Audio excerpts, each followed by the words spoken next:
Hi, everybody, and welcome to Story Hour. I'm your host, Daniel Marcus. My brilliant co-host is Laura Blackwell, and it is Wednesday evening in California, and we are back again bringing you spectacular spoken word speculative fiction. We feature work from across the entire multiverse of speculative genres: horror, fantasy, hard SF, space opera, your favorite flavor of punk, slipstream, weird, grimdark, dark weird, and on and on and on.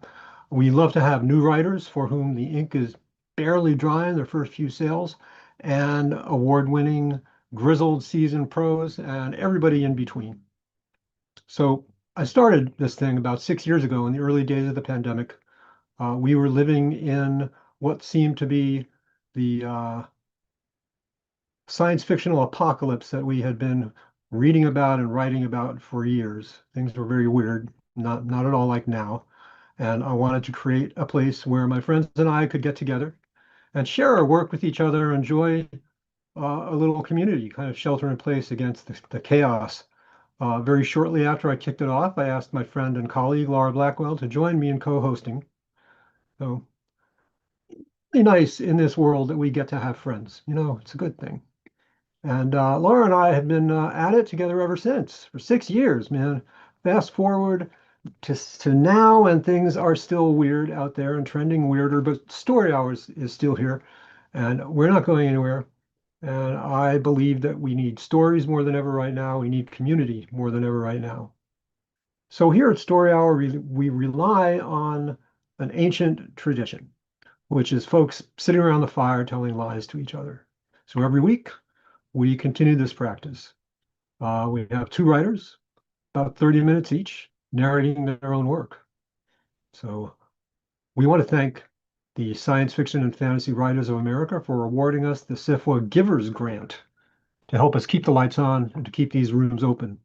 Givers Fund grants are intended to aid projects that align with SIFWA's mission to promote, advance, and support science fiction and fantasy writing around the world. And this fund is made possible with the generosity of donors from our community and partnerships with the publishing landscape. So thank you very much, SIFWA.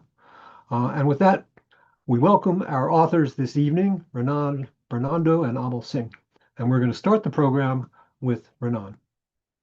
Renan Bernardo is a Nebula and Ignite finalist, author of science fiction and fantasy from Brazil. His fiction has appeared in Reactor/Tor.com, Clark's World, Apex, Podcastle, Escape Pod, and elsewhere. He writes from secondary world fantasy to dark science fiction, and he enjoys the intersection of climate narratives with science, technology, and the human relations inherent to all of that. His solar punk climate fiction collection, Different Kinds of Defiance, was published in 2024. His dark science fiction novella, Disgraced Return of the Cap's Needle, was published in 2025 by Dark Matter, Inc. He also had stories recommended by Locus and longlisted for the BSFA. So Renan, welcome back to Story Hour. Take it away. Thank you, Laura. Thank you, Daniel. Thank you for having me here. I will read today a story that was published in Podcastle. It is called The 800 Legs of the Rio-Niterói Bridge. And content warnings for this story is parent's death, body alteration, grief, and brief mentions of torture. So here we go. Have you seen pictures of the unfinished Presidente da Costa e Silva Bridge, with its columns telling stories of falls and drownings, like tombstones for the never found and the cemented alive? I saw many in 1972, soon after Papai vanished during the bridge's construction, mostly by peering over my mother's shoulders while she flipped through documents and pictures, sobbing and wondering if some ferryman could have rescued Papai. Perhaps a fisherman saw a hand waving desperately for help in the water. How could she be sure without staring into the glazed, distant eyes of a deceased husband? After those days, I convinced myself I would never look at pictures of the bridge under construction again. Those tall columns with their gray, ominous girders jutting out of the stone like the last frantic gestures of hands begging for help. Except now, 20 years after the accident, I have pictures of the unfinished bridge scattered over my desk. The reports are confused and scarce. O Globo mentions a small navy boat sinking under the bridge. Jornal do Brasil mentions a lot of trash afloat near the columns. Both of them mention people or animals walking on the column's bases. Unless trustworthy outlets speak of monsters swimming along the bay. I flipped the pictures, grabbing a few recent ones to jot down numbers on the pillars, marking those where the incidents have been reported. Probably cases of piracy or robbery. Though they are rare so far into Guanabara Bay, it's the most plausible explanation. With a little star, I checked the column that was built over the tomb of my father and his colleagues. Mãezinha and I buried our incomplete grief. Mãezinha and I buried our incomplete grief in the 70s, when the government ordered no attempts to rescue the missing people that worked in the bridge's construction. Accidents were commonplace. Finding the dead, not so much. The military minds behind the country stated that progress, like a bridge, was a path that needed to be trodden from one end to another, not a place to linger. Maybe that's why I'm eager to pursue this line of investigation regarding the bridge. Why I'm flipping through the black and white photos and the frazzled newspaper clippings over my office desk. A silent, personal a silent personal rebellion to linger where no authorities felt they needed to at the time. I pick up the telephone and dial my editor's extension line, seizing the moment to steer my eyes away, even if for a moment, from the multiple versions of the unfinished bridge over my desk. Alberto, where can I rent a boat? I've never been under the Rio-Niterói bridge. I'm grateful people don't call it by the official bridge's name, that of the dictator. That of the dictator. And on the rare occasions I travel by car across the bridge itself, a queasiness took hold of me. It was like walking over a cemetery, one of invisible, unidentified water graves.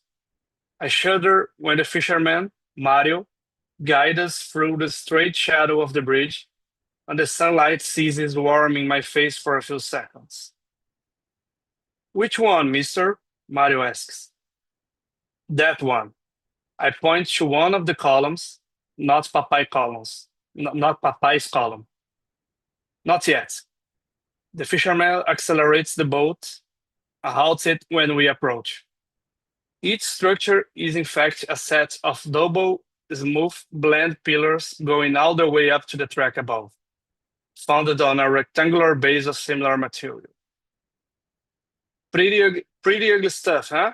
Mario says, squinting at the colossus. The damage is clear. Parts of the edges, both on the double column set and on the base, are battered as if cruelly pounded by pickaxes and hit by hammers. Won't they repair it? Hope they do it soon. Patches of algae drift over the water, their dark green blades plying to the base, reaching up as if needing to escape the water. Mãezinha's voice surfaced from the past, on the phone with friends and authorities, or just grumbling to herself. What if we search the bay? Do bodies float? I can row. I think I can. I need to be sure my Edgar is dead. What if he just got tired of us? I bite my lips, shunning away the thoughts. Can you get closer? Mario shrugs. Can do, but don't take long, okay? He propels the boat forward, and it slides to softly touch the stone. I don't like the stories of sinking ships. I climb to the column's base, the musk odor of the base sticking to my nostrils. The first thing I noticed is that the rubble is mostly composed of boulders, broken rafters, and steel trusses, all covered with algae and moss. No trash afloat nearby. No people or animals that I can see. No monsters. I walk around slowly, careful where I step, looking for clues of what might be happening. The rubble wasn't in any of the reports, at least not with the details any news crew would have loved to describe. Then it must have then it must have been brought here during the previous night. Wet, I mutter to myself. And their aspect, they're not part of the bridge. And by their appearance, they seem to have been removed from the water. The rafters are rust and contorted, unused for a long time. The chunks of rock are completely taken over by moss and barnacles, their surface bruised by time and erosion. Would cleaning crews be working on the bay? But they had never they would never leave anything like that lying around, risking serious damage to the structure. I squint at the next base, some 200 meters away. It seems there is a similar kind of rubble there. I walk back to the boat, propping my hands on a patch of clear air so I don't trip. My fingers catch something, a rubber sandal, spangled with specks of algae and layer of barnacles at the sole. I know that model. It stopped selling in the late 70s. Most people think to build a bridge you need rock and iron, concrete and machinery. But in the President's Bridge, the cement is a mix of blood, bone, and tears. The military government at the time informed the official number of 33 dead men. The whimpers and silent protests of daughters, sons, mothers, and fathers accounted for more than 400 missing workers, fed with underpaid promises of glory and concreted without acknowledgement. The accident that killed Papai happened in March 1972, and it was only one of several. The water caissons that enabled underwater construction burst, and the remainders of its structure hurled the workers into a cataclysm of stone and water. If some survived, they were never rescued. No bodies were ever found. For the government, it was an undesirable delay to gather search crews and identify bodies. The country needed progress. Bridges needed building. I open a file and pull the recent news about the bridge. The usual car crashes, a few routine repairs, two broken buses, and the sad news of a man committing suicide. Nothing that would explain the rubble. The next part of my work, trying to identify the sandal, is more painful. Now I'm not looking at pictures of columns and machines and dead rock anymore. I'm looking at smiles. I sigh, setting 5 pictures of the bridge workers across my desk. 5 that I know don't contain Papai. Here they are, celebrating, knowing they're going to be seen in newspaper, knowing they're building history with their bare hands. Not all of them wear hard hats. Not all of them wear shirts or boots. I stared at the wizened sandal I set aside on a table, protected in a glass case.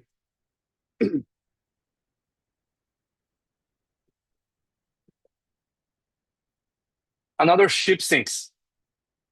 A navy boat again. 3 hurt among the crew, one of them talking about fishes made of stone.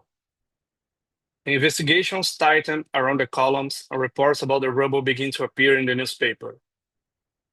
Mysterious trash under the bridge. All sorts of theories spring up.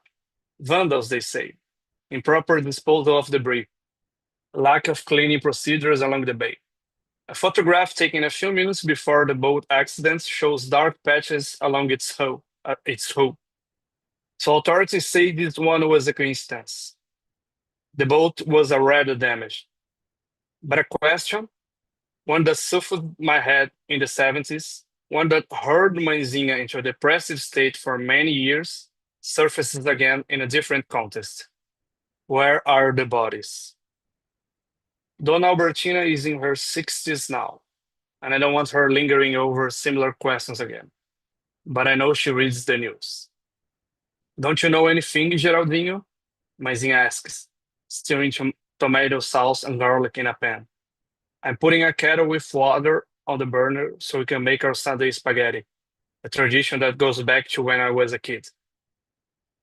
Being a newsman and all, probably improper trash disposal, I echo the main narrative. They will soon come up with answers. People say you never get People say you never get entirely through a loved one's death. You only grow used to the absence, as if part of you has been taken away, and now you have to learn how to live in this unexpected, uninvited way.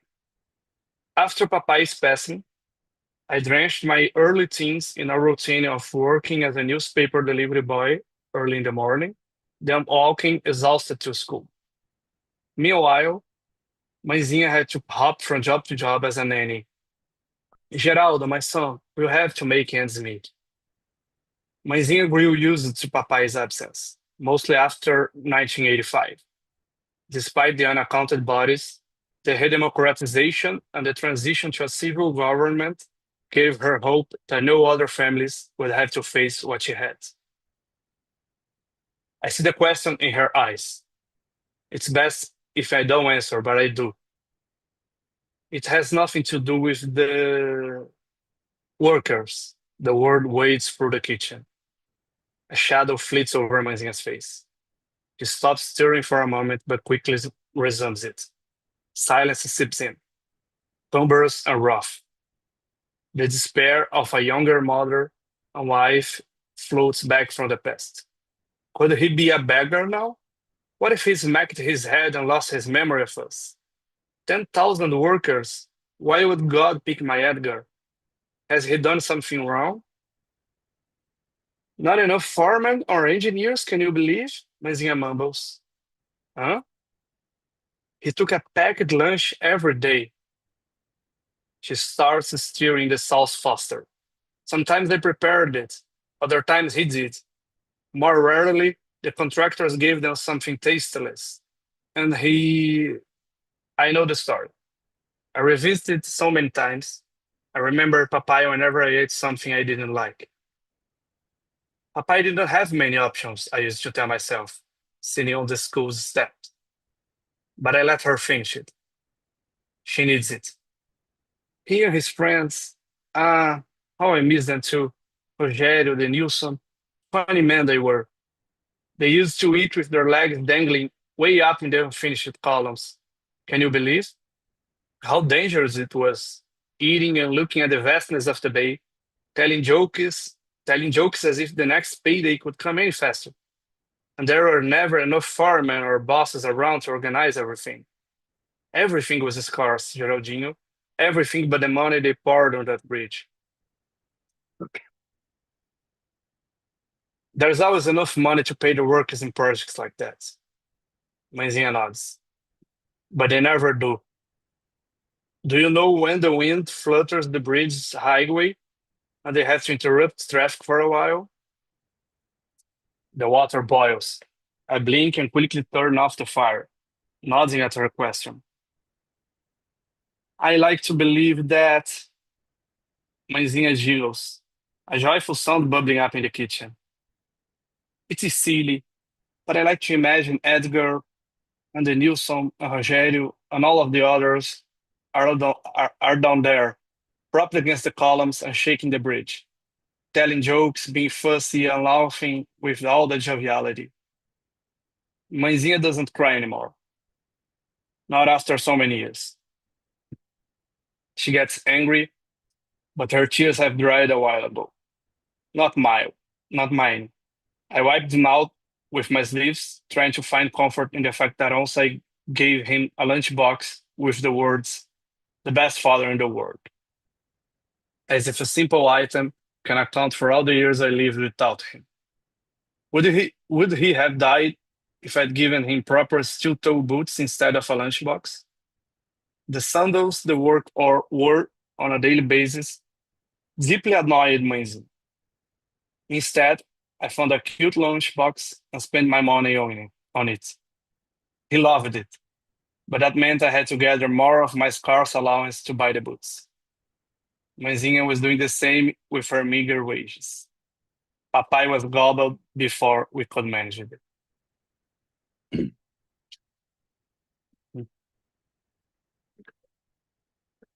Two more sunk boats. All Navy.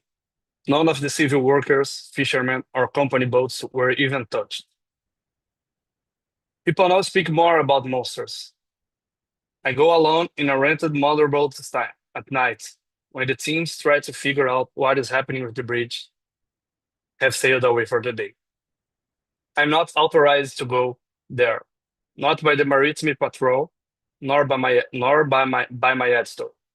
But I decided that if I can find the other sandal to form a pair, or any other item, and verify that it also belonged to one of the bridge's builders, I can at least acknowledge their deaths with a piece of news.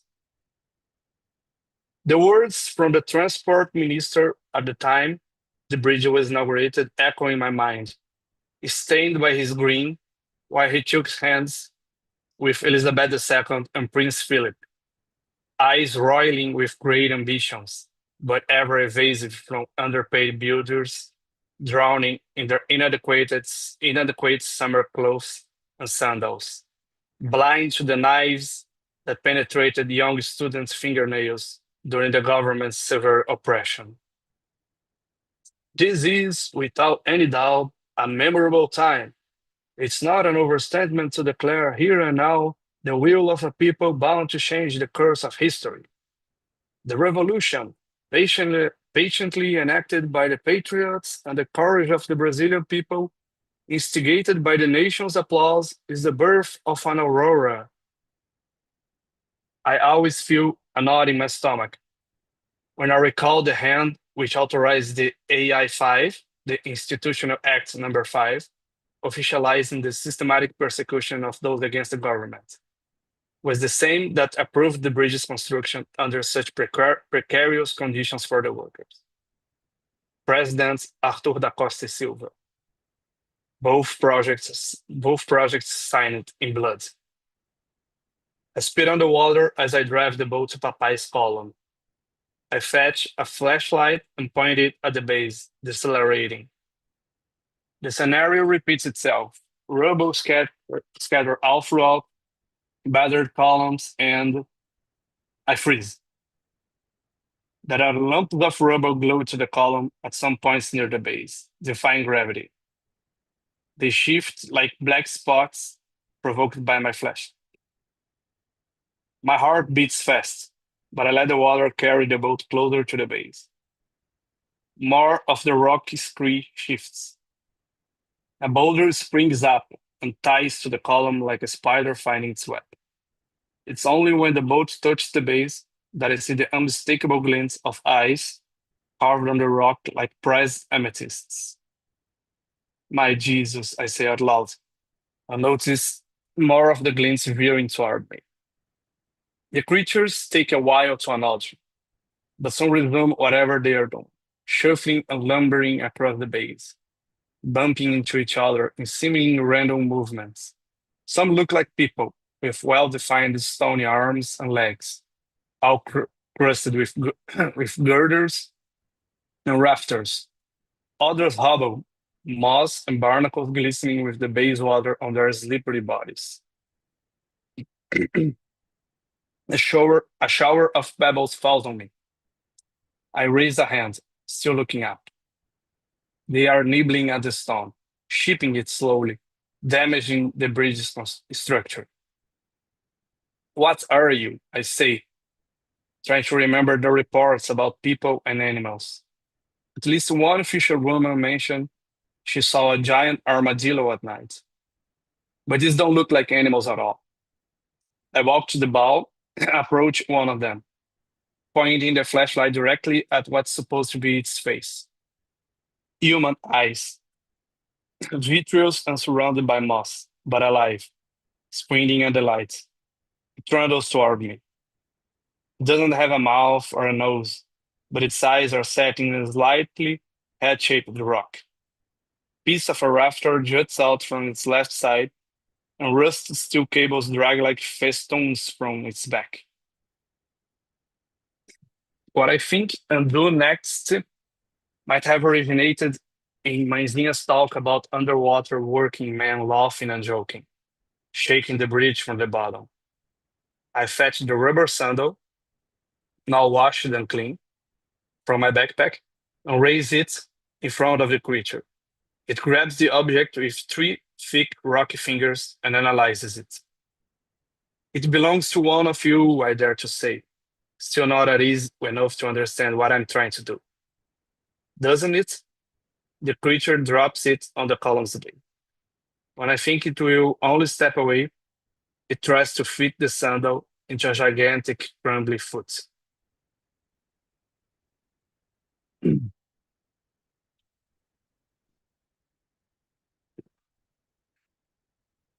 I come back the next day, and the next.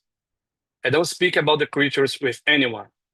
I know the authorities will eventually find out about them and take some harsh measures, probably involving their extermination.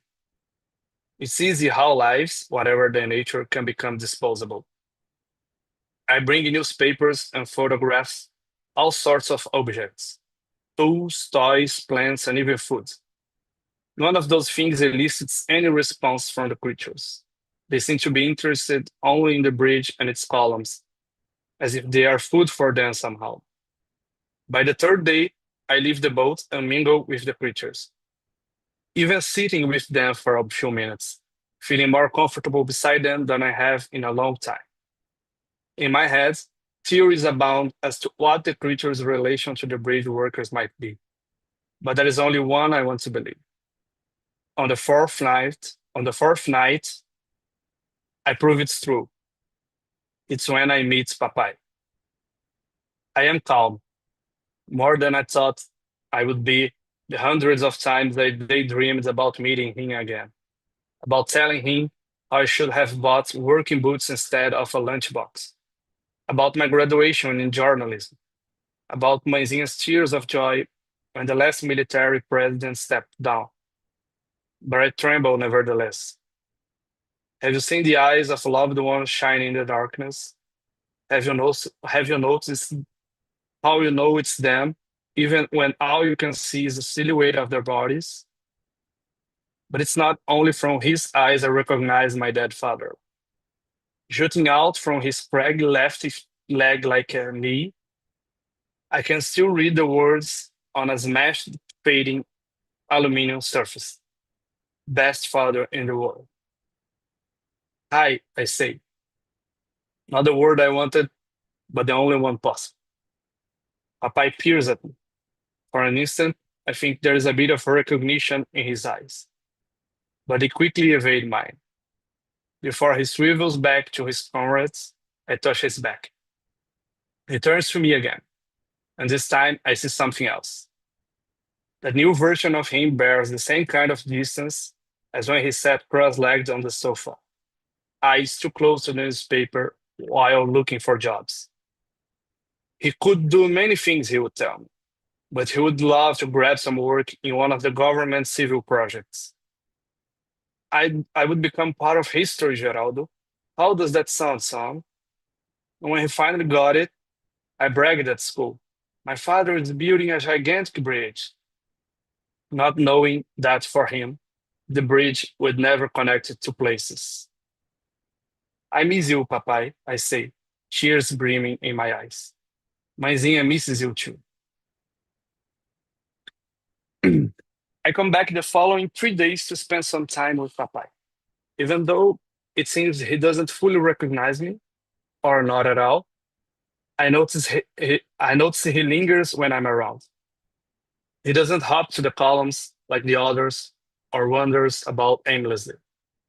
I tell him about Maisinha, about how she got her dream job as a chef after years of working as a nanny. I tell him about the bridge, of how it's transcended the delusions of grandeur of its designers to connect so many lives, and how we could finally elect our presidents again. how we could paint our faces and fight and scream without fear that our bodies would be shattered. But time is running out for papaya underworkers. Reports of strange armadillos sprout in the news. The authorities are enforcing their patrols.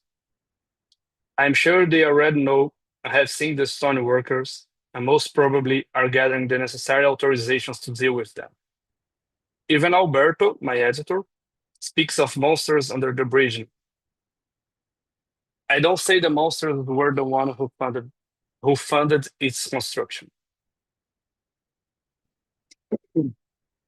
Another Navy motorboat sinks at night, further from Papai's column, but a fisherman's canoe sails through the same region unscathed. It's when I make the connection. Only military ships are affected. So perhaps the workers still nurture a remnant of conscience, something that associates the ships with the military governments of the 70s. I try to tell Papai that there are innocent people on those boats, and over the bridge they are slowly nibbling. But it's useless. Their toil is as incessant as it was decades ago. 2 nights before the Rio de Janeiro government authorizes the bridges to shut down to deal with the problem, I bring an old documents to the base. The list of the Rio-Niterói bridge missing workers.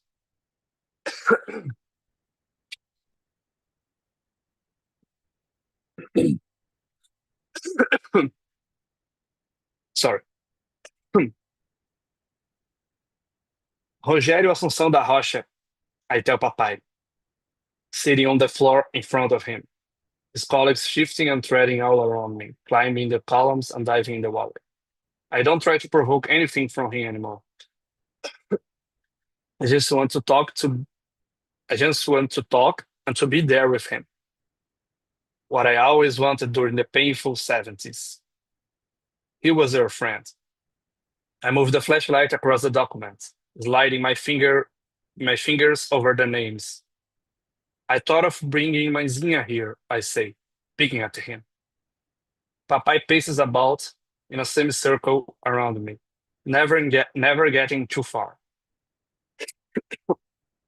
But I think it would only hurt her more, seeing you like this. I will leave her with the version of you that's underwater, laughing and joking, thinking of her spaghetti, bragging about being the best father in the world because your son gave you a lunchbox stating that fact. Oh, look here, Afonso de Braga Nunes. I remember him, the one who knew all Vasco soccer players dating back to 1930. Adenilson Santos too. Mãezinha laughed a lot with his something crackles loudly. I flinch, looking to my side. One of the workers has frozen like a giant toy with no battery. I stand to check him. Where his eyes were supposed to be, only holes in the rock remain. Gone. Papai is uneasy, but when I sit, he slows down. His steps softening the bass as if soothed by the sound of my voice. I read the next name on the paper. Heitor Barbosa Lima Assunção. Not one of Papai's friends, but a name I think I know. I open my suitcase and fetch the documents regarding the bridge's latest news. That's it. Marcelo de Castro Lima Assunção.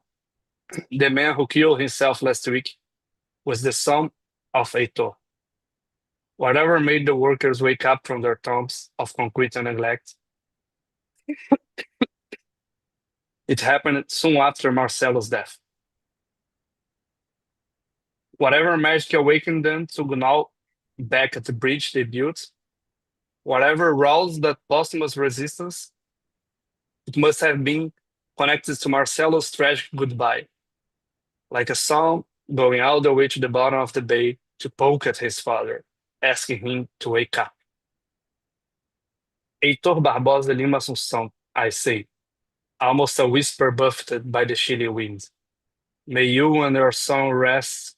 Another worker crumbles at the other edge of the base.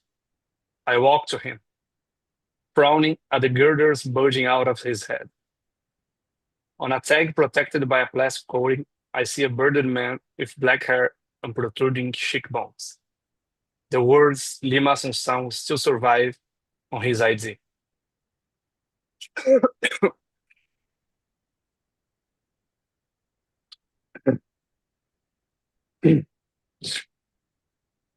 Mr. President, I completely agree with the Institutional Act number 5 because I believe there are people contesting our revolutionary process. The transport minister was the mind behind the dictatorship's constructions. His name is the one remembered, as is that of the dictator in the bridge's name. But those feeble, sickly minds were not, were not the true foundations of anything. The legs and arms that still support the Rio-Niterói bridge and all the other constructions scattered across the country, with with arms of rock and iron, nurtured only by the sight of bread and meat on their children or on their children's tables, belong to those whose names got entombed under concrete. Lurival Menezes da Silva, I yell from the boat, hopping from one column to the next, finding each and every missing worker, acknowledging their deaths. When I find them and see their rubbly bodies seizing their movements and shutting out their resistance, I close my eyes for a few seconds, saying my farewell.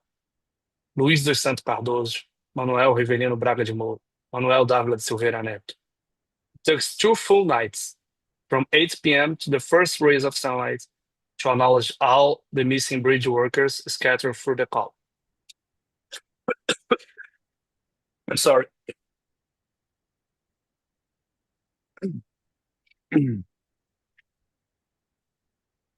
I leave Papai for last.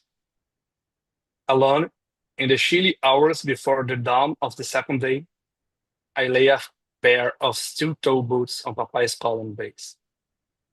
He shifts uneasily all around, weaving through the resting bodies of his colleagues. I sit with my legs dangling and fetch the packed lunch I brought, mãezinha's spaghetti. When I start eating, Papai trudges and stops beside me. His rugged, rough body bends, pebbles peeling off of it. He sits with his shrunk legs out over the base's edge and stares at the horizon. When the leaden colors of the night dissolve into the golden beams of a new day, I say my father's name. The end.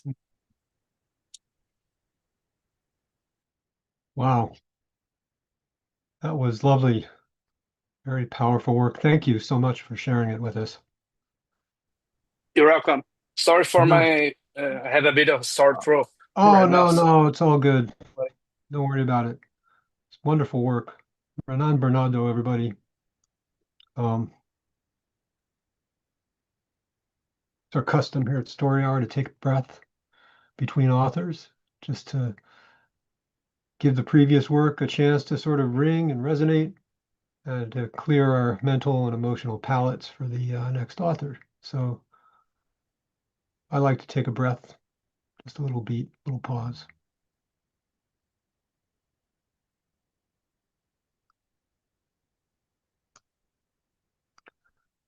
Renan Bernardo, folks. Our next author is Amal Singh. Amal is a Sturgeon Award nominated writer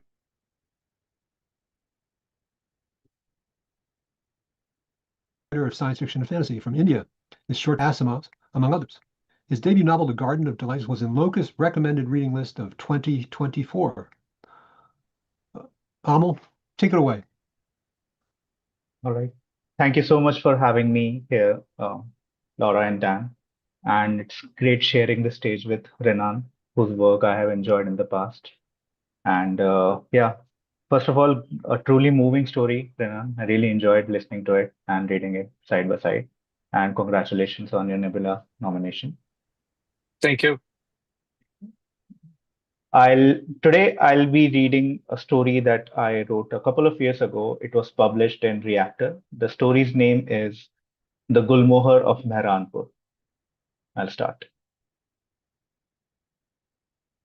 The Nawab of Mehranpur stopped smoking his hookah and looked up at the new Khan Sama through a thick haze of smoke.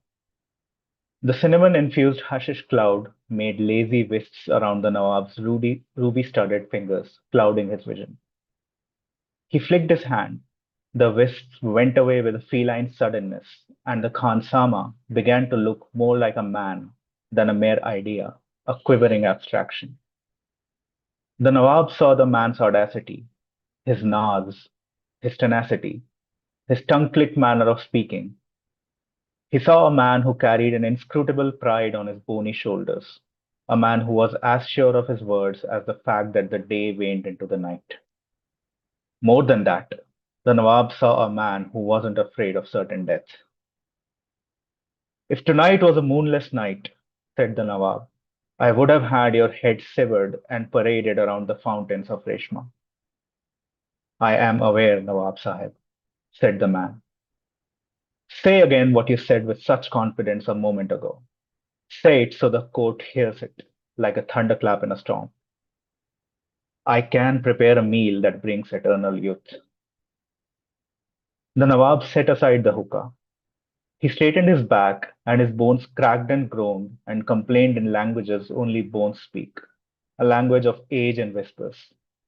And even his bones had heard the word youth from the mouth of the audacious man, the man who wore nothing but a simple tunic and a faded dhoti, with torn slippers and grime lining his toenails. I won't repeat the aeon-old saying that even the walls have ears, said the Nawab. But my walls listen, and then they speak to other walls. And then all the walls of Mehranpur speak among themselves, telling each other stories of my subjects, bringing back to me their discontents. So do not make promises in this court that the walls curls into rumors that bring hope to the hearts of my subjects and to me. I know what you're implying, Nawab, said the man, but what I say is the truth.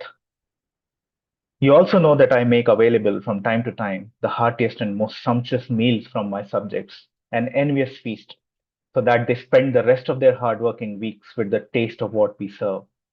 And they continue to work hard because they have another feast to look forward to, aside from the dreary day-to-day meals of roti and dal and achar. I am well aware of your magnanimity, Nawab Sahib. Then go and make me a meal that brings eternal youth, said the Nawab. But remember, if you fail, then you would have caused a grievous anguish to both me and my loyal subjects, and the punishment for that would be not be meted out by me, but by them. I won't disappoint, said the man, giving the Nawab a curt bow. I only have one condition. Speak freely. I would need a 2-inch bar of gold every day as payment for 18 days. And not just any gold, not a corrupted alloy, but its purest form. The Nawab summarily ignored the ask of gold. That was not what had surprised him. What meal takes 18 days to prepare? The Nawab didn't like the agitation in his voice, but the agitation itself was a precursor to a rage that was hidden in his heart. The rage at this man's outlandish notions. A meal that brings eternal youth, said the man, his voice calm, unerring. Later in his bedchamber, his divan khas, the Nawab lounged with his Begum and told her about the ache in his heart and the rage in his heart, and the blood that swelled in his veins that told him myriad things about the state of the world. I'm afraid one day this rage will get the better of me, said the Nawab. What is the root of all this anger? Asked the Begum. The Nawab fell silent. He had looked deep inside and asked himself questions, and asked others the same questions, and answers had always eluded him. Mehranpur was a mere district state, subservient to the larger state of Alipur, where Muhammad Ali Shah ruled with an iron fist. When Ali Shah gave alms and spoke of promises and spoke of expensive grains like barley and rice and millet being imported from other lands and other riches, he never included Mehranpur in his magnanimous decisions. On occasions, the Nawab of Mehranpur had himself walked to Alipur Palace on scorched earth, showing his love and respect for the greater state, and given much of his hoards of ruby to the Shah. but to no avail. Mehranpur had become a mere speck of sand. The Nawab feared the small district state of Mehranpur might soon be uprooted by the whims of the Shah, and this fear brought about the rage. And the rage often made the Nawab do inexplicable things, things which reached the ears of the Shah sometimes, completing a circle of misery. The Nawab was also getting old. Age crept up to him as his days morphed into years faster than a wind could change direction. And with the Nawab, Mehranpur aged too, and lived always at the cusp of disaster. And that's why the Nawab hated promises. You can always tend to the Gulmohar, said the Begum, twisting the hem of her dupatta into knots. The Gulmohar, the Nawab's pride, once a majestic tree that was the envy of all eyes in all the states, grew in his orchard, but its edifice had recently begun to mirror the Nawab's various predicaments. Its bright saffron leaves had turned to rust, and its bark had started shedding all around the grass it stood on. The cool, all encompassing shade it once provided was now a patchwork blanket of shadow. In the morning, before the Khansama's arrival, the Nawab had tended to the Gulmohar personally, sat down near its roots with chisel and manure, often singing to the tree. The Nawab cut a despondent figure from afar, and the residents of the palace spoke in hushed tones with each other about how lonely he had become. Now, in the evening, the Nawab once again visited the tree and once again saw its drooping edifice. It escaped him how, despite good quality manure, enough water, ample sunlight in the afternoons, the Gulmohar refused to thrive. It had started behaving like a stubborn child, but the Nawab couldn't discipline the Gulmohar like he would do to a stubborn child. If he had any children, he would have learned better ways of discipline. Nawab Sahib, the Shah has sent a pagam. The Nawab turned to face a sentry who was holding a rolled parchment with a green ribbon, an unmistakable bright red wax seal of the Shah with a golden teardrop on it. Open it and read it to me then, said the Nawab, facing the Gulmohar again. He felt the more his eyes strayed away from the side of the tree, the more it drooped. Even now, he could tell, the branches curved downwards a slight inch when the sentry had disturbed him. It's by the powers vested upon me by the royal state that I decree. The day won't wait around for you to read the preamble, just get on with it, said the Nawab, impatience dripping from his mouth like honey from a nest of bees. The sentry sighed. Nawab Sahib, it's written here that Mehranpur will no longer get any rice. How far have you studied, sentry? I have studied enough letters, Nawab Sahib, said the sentry, his words quivering and shaking. It's what the pagam says. The Nawab snatched the letter from the sentry's hands.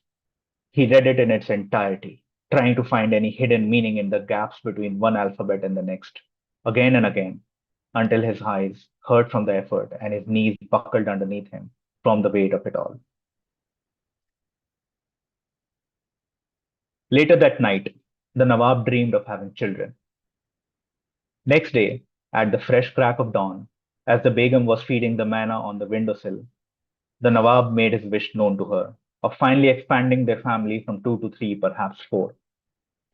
When his Begum fell silent, and in her silence was all the answer, and the manna chirped and flew away, the Nawab quietly walked out of his Diwani khas and made his way towards the kitchen.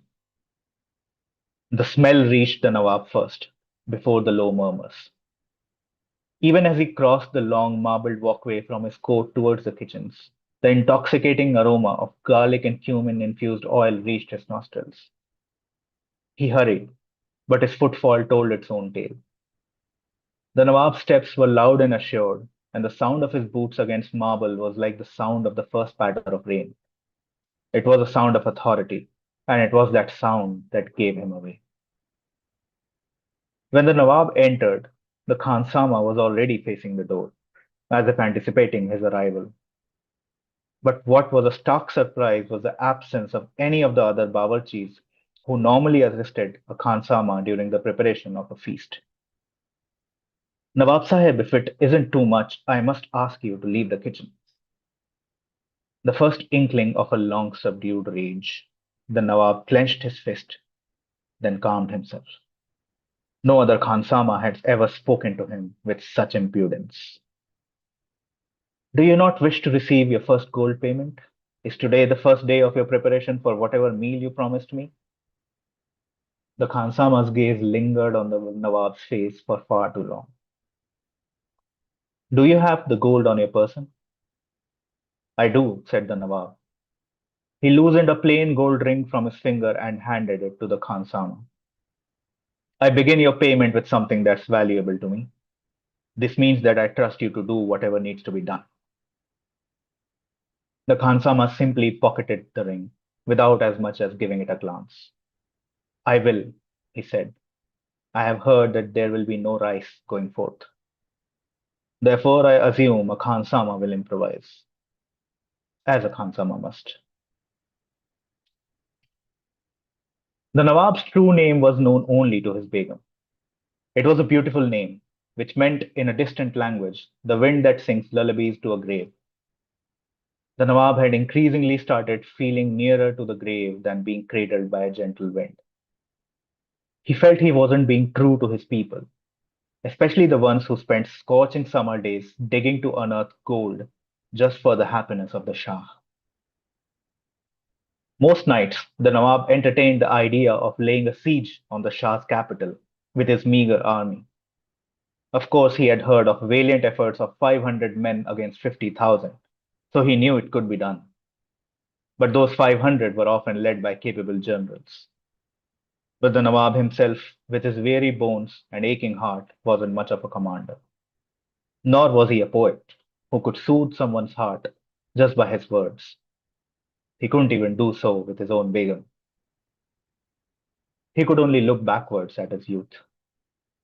But the strange ways of the new Khansama, the cadence with which his utensils made sounds against each other, the sounds of the gentle simmer of a something being made over a kadhai, the slow bubble, the warm, nutty scent of spices, opened for the Nawab a window to the future. A future where another age waited for him. A bright future where perhaps, if he were to be rid of his cage of age, he would be rid of the tyranny of the Shah. But was it even possible? Or had the silent wishes of the Nawab's heart somehow reached a cunning Khansama's ears, and he had decided to take advantage of the fact by looting him of gold, little by little, over 18 days? And the Khansama was strict about his ways too. No one was allowed inside the kitchen for the span of the fortnight and 4 days, not even the Nawab. For the next few days, the only time the Khansama showed his face outside the kitchen was to collect his gold. The Nawab grew increasingly agitated as the last day approached. Despite all the powers he had no way of knowing what meal was being cooked inside the kitchens. On the 11th day, as the Nawab was tending to the Gulmohar, he received another paigam from the Shah. This time, the Shah had requested the Nawab's presence in the court of Alipur. It was a curt letter with only two sentences clarifying the Shah's will. He wants to spit in my face as he tells me the Mehranpur will be disintegrated into smaller districts, governed by his cronies, said the Nawab, after he read the paigam out loud in front of his Begum. If you take this news in a positive light, said the Begum, knitting a sweater where her keen eyes are fixed on the wool patterns, embroidered on the arm and how she continued them across the chest. The thing you're most looking forward to, the meal of eternal youth, will be ready by the time of your return. It's a useless endeavor, said the Nawab. I don't even know what I will do with the youth that's promised to me. I am powerless now. I will be powerless then. I've heard that the Shah can be kind sometimes, said the Beg. Maybe he showers some kindness upon us. The Nawab couldn't fathom the eerie calm in his Begum's voice. Will you take care of the Gulmohar in my absence? Of course I will. Before leaving for Alipur, the Nawab cast one last mournful glance at the tree that grew in his courtyard. The 10 days of sun hadn't changed its edifice one bit. In fact, its leaves were now the color of rust and its brittle branches one day away from falling to the ground. The Nawab feared his absence would mean the death of the Gulmohar. It took the Nawab 2 days to travel to Alipur. When the dust-caked road morphed into smooth black tar, with signs painted white pointing in the general direction of the Shah's capital, the Nawab knew his meeting wouldn't be kind. The Nawab took the changing of the conditions of the roads as an insult upon him. Because it was an insult, when the roads that snaked to the other districts saw their potholes filled and their cracks smoothened, and only the road to Mehranpur remained like a shoddy, broken thing. Alipur itself was a city that was meant to put any visitor to shame. The Nawab had felt this shame all his life and he wanted to be done with it. So he hurried his caravan as soon as it entered the city, not choosing to part the curtains to look outside at the shops that sold silk and cotton, and dates and walnuts, and the tall golden spires that gleamed even during the blackest of nights. When he stepped out of his caravan, he rejected what his peripheral vision told him and walked straight inside the palace, where he was unceremoniously welcomed and ushered inside the resting chamber of the Shah. Muhammad Ali Shah's vast, bulky frame was draped on a divan. From a distance, the Shah was a painting of opulence and of indulgence, and of riotous color, almost blinding to the eyes of the Nawab. When the Nawab curtsied, the Shah merely glanced at him, and then resumed nibbling his grapes, as if the Nawab's presence was as inconsequential as a fly. I thought you would not come, said the Shah. His voice was like the touch of a feather, a voice that didn't match his actions. You didn't respond to my earlier pagam? There was nothing to respond to, said the Nawab. Thank you, esteemed Shah of Alipur. We look forward to serving you better in Falana. Words like these. Don't you have manners, Nawab? Why have you called me here? Said the Nawab, his voice at edge. What was so important that couldn't be requested in another pagam? The Shah rose from the divan, and the view was like a huge, heavy curtain finally unfurling. When the Shah walked towards the Nawab, he felt the oncoming rush of a tsunami. When he finally stood an inch away from the Nawab, towering a handspan over him, the Nawab felt the fear of God. I could crush you right now, said the Shah, but I just want the Gulmohar. Gulmohar as in my tree, the Gulmohar? Gulmohar as in yes, your tree, your child, your pride, that Gulmohar. The same Gulmohar which I now know is dying. I believe it belongs in Alipur. It will thrive here, the Gulmohar of Alipur. Now that's a name that has a ring to it. But you can't just uproot a tree and plant it somewhere else, said the Nawab. My precious tree, it's already unhealthy. It would require a mammoth amount of effort, and I couldn't just give it to you. It will die on the way. There's no way even you could revive it. Ask me anything else. I will give you more share of gold from the mines of Mehranpur. I would make them work double shifts. I have plenty of gold, Nawab, said the Shah. You give me your tree, and I give you back your rice. And then I will give you more. Return now to Mehranpur, Nawab, and mull over my words. I need an answer in a week. And if I don't receive a pagam, I would assume that your answer is a no. And then Mehranpur will be subject again and again, like it always has, to my various dissatisfactions. But if you say yes, well, the manna will sing again.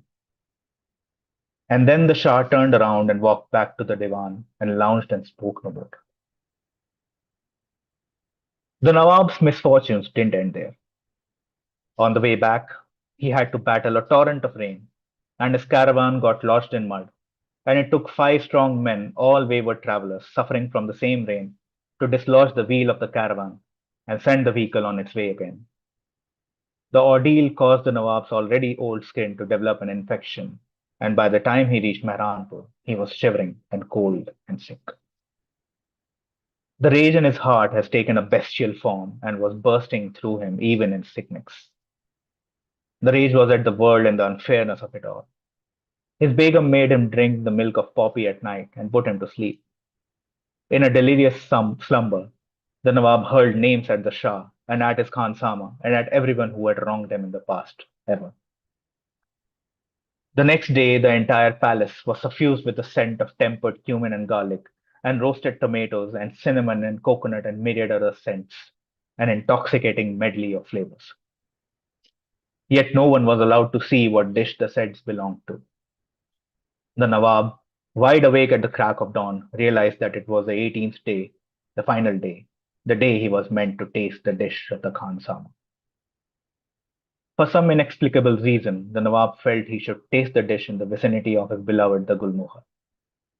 And so he ordered the Khansama to bring him the dish in the orchard. Then the Nawab showered and dressed in his finest gold embroidered sherwani and stepped out into the orchard. The sun was another golden disk in a pale blue sky. None of the brightness of the morning seemed to touch the Gulmohar, which looked shriveled and old. A cord of pincers tightened around the Nawab's heart. An ache ran through his body. He couldn't bear the sight of his tree, his beautiful tree, and so he averted his gaze and looked towards the entrance of the orchard, where the Khansama was standing, holding a steaming kadhai. The Nawab beckoned the man. The Khansama took his stand. The smell, as always, reached the Nawab first. What had the Khansama prepared for 18 days? What wonders did the kadai hold? What elixir simmered inside the dull iron confines of the utensil? I thank you for giving me the opportunity to serve you, Nawab Sahib, said the Khansama. I present to you the red dal of Hissa. The man thrust the kadhai under the gaze of the Nawab, and the Nawab saw what was simmering inside the kadhai for 18 days. And the Nawab's quiet rage came up to the surface where he saw that it was just a dal, a plain old dal, tempered with cumin, garlic, red chili oil simmering on its yellow saffron surface. A dal which could have been done in under an hour. What's this? Is this supposed to bring us all eternal youth? Taste it, at least, and then present me with your verdict, Nawab Sahib.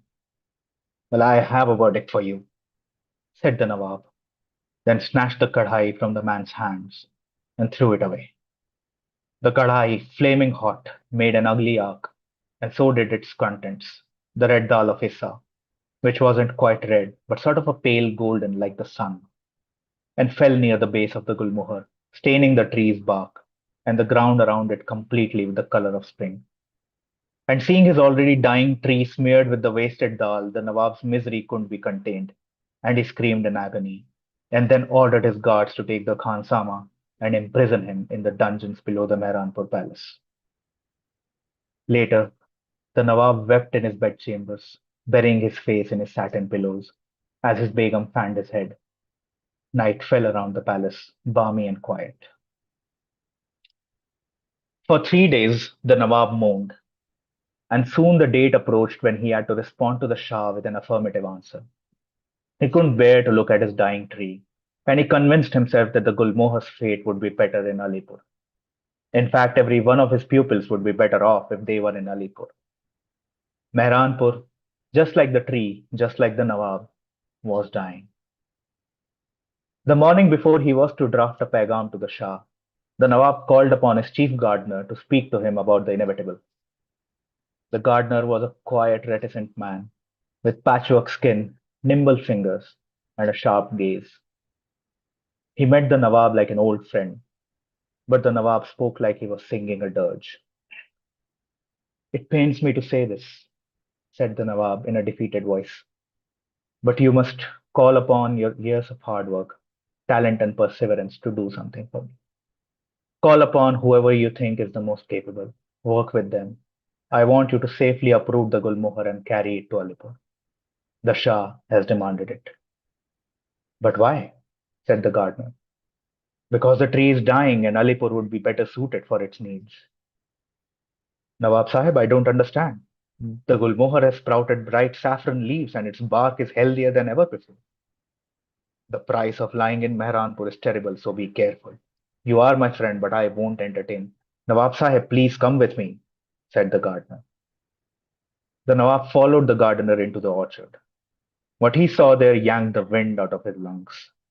His precious tree, the Gulmohar, he had left to die 3 days ago, with its withering frame and blackened stump, was living again.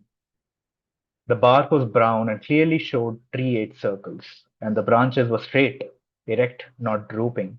And the leaves, oh, the leaves were reminiscent of a flower in the first bloom of spring, a dazzling saffron.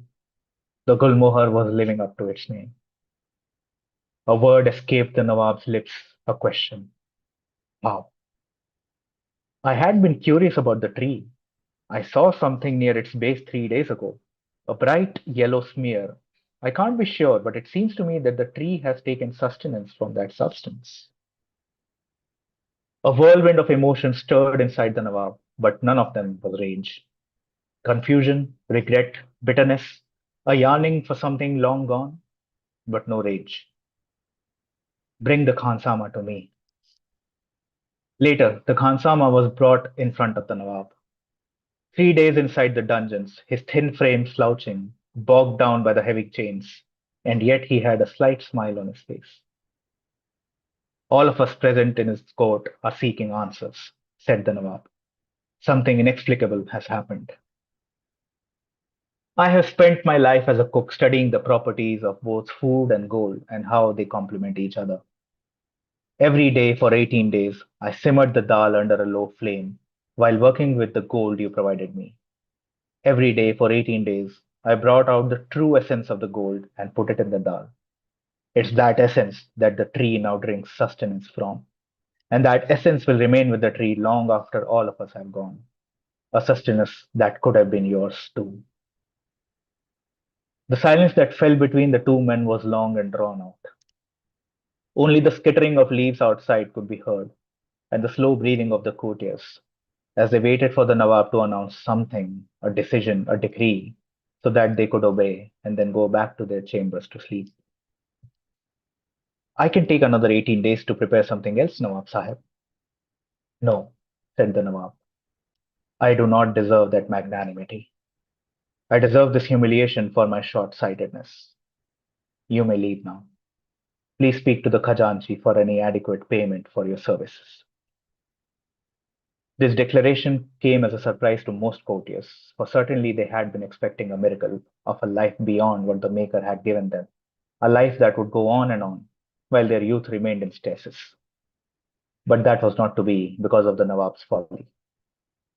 The Nawab stepped away, leaving the courtiers in deep thought and with moments to reflect. The Nawab had his own reflecting to do. His Begum had prepared a great warm concoction for him, as she usually did, when the Nawab was under a dark cloud. Today, he was under the darkest of clouds, and the path in front of him was murky. The concoction had cloves, cinnamon, ginger, and some jaggery. The Nawab took the cup from his Begum's assured hands and walked out into the sun, towards the shade of the Gulmohar that he had so sorely missed. The Shah's words were ringing in his head. The fate of Mehranpur was a smoke grab thing, waiting for the Nawab's one command. Their happiness, their misery, all up to the Nawab to decide. Yet the Nawab had no answers. He thought of ancient poetry that held meaning in its meters and verses, answers to various conundrums, but none of the old poets held any answers for the Nawab. He sat under the shade of the Gulmohar, sipping his concoction. The vast canopy of its branches hid the sun, allowing only a thin beam of light to pass. A singular beam fell on the Nawab's feet, illuminating them. There was immeasurable beauty in that moment, a gentle kindness that the Nawab felt the Gulmohar was bestowing upon him. The Gulmohar had forgiven him for the neglect of all those years. Then a wind blew, and from the canopy overhead, two stray leaves detached, twisted and curled in the air, feather like, and came to rest upon the simmering surface of the Nawab's concoction. The leaves blended in the liquid immediately, leaving a thin golden trail like the afterthought of a flame. The Nawab tasted the concoction again. The rage of all those years simmered down, and he felt at tranquil ease. The Gulmohar wanted him to swim in that ease. The Gulmohar knew that his heart still beat for his city, his family, and his people. It knew that his resolve was unyielding like a diamond. The Gulmohar had spoken to him, and after many years, the Nawab was listening. It trusted the Nawab to do what was right. The end.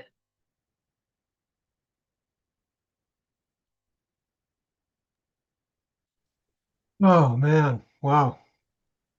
Thank you so much, Amal. You're Um, welcome. Once again, even though we have two very different authors, two very different stories, there's a real cohesion to the program tonight.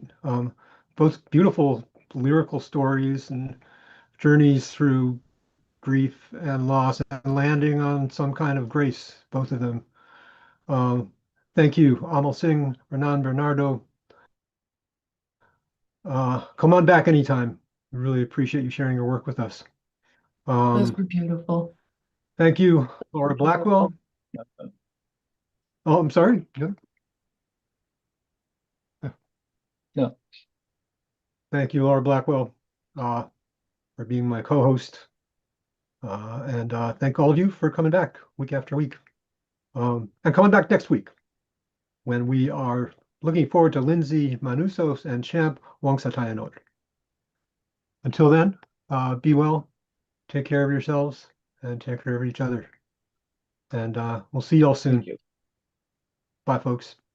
Thank Bye-bye. you. Bye bye. Thank you.